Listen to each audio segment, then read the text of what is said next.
So I had this Korean Zen master that I studied with for a number of years named Sung-san, and he used to talk about not knowing mind. And he had a wonderful way of talking about it because of his Korean accent and the energy behind him. So he would say, don't know. He would just go like, don't know.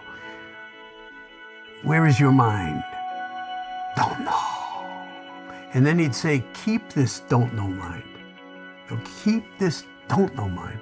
Well, all great scientists, that's what they most need, is to not know, because otherwise you're imprisoned by what you do know, and you can't go beyond that to the next discovery of just what's right beyond the horizon of the known.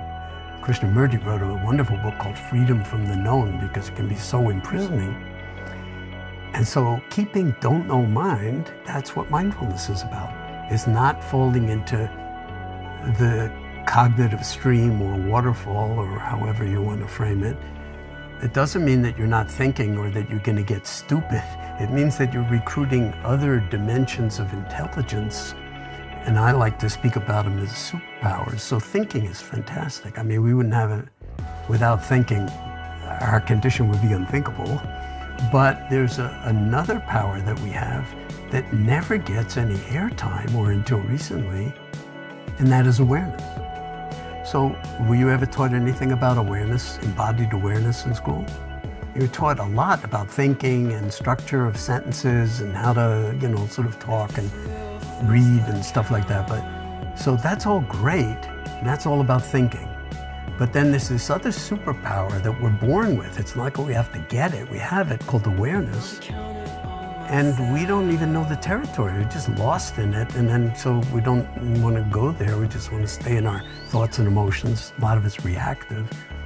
But what mindfulness is, what all meditative practices are, they're doorways into awareness, into who you already are, beyond thinking, beyond name and form, as they say in the Heart Sutra.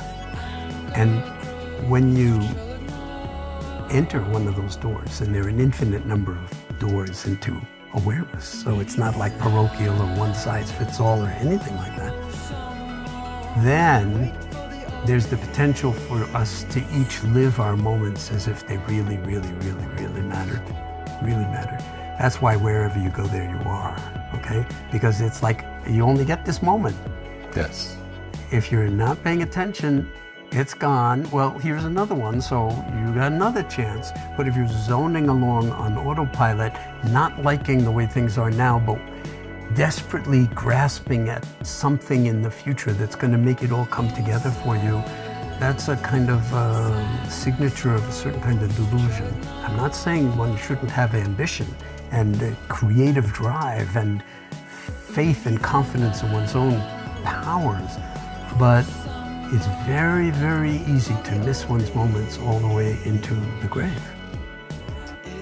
Can you be fully present in this moment without pushing anything away, without pursuing anything, and without generating a story of like, yeah, now I'm meditating, or now I'm like a big shot, or, or I'm worthless, or whatever the thought is? Those thoughts will happen. But when you are in awareness, you recognize that's just an event in the field of awareness. It's called the thought, freighted with, very often with negative emotion. You see it as like a cloud in the sky. It just comes. You don't have to do anything. It just sort of evaporates by itself sooner or later.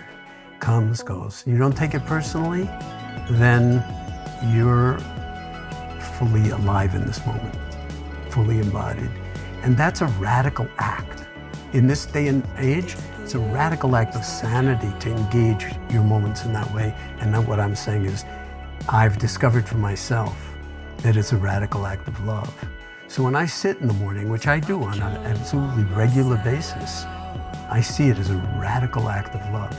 Not one more thing I have to do in the morning before I get going on my day, but like a radical act of love, and in a certain sense, a tuning of one's instrument before you take it out on the road for the day to do whatever you're going to do. And then your entire day becomes mindfulness practice.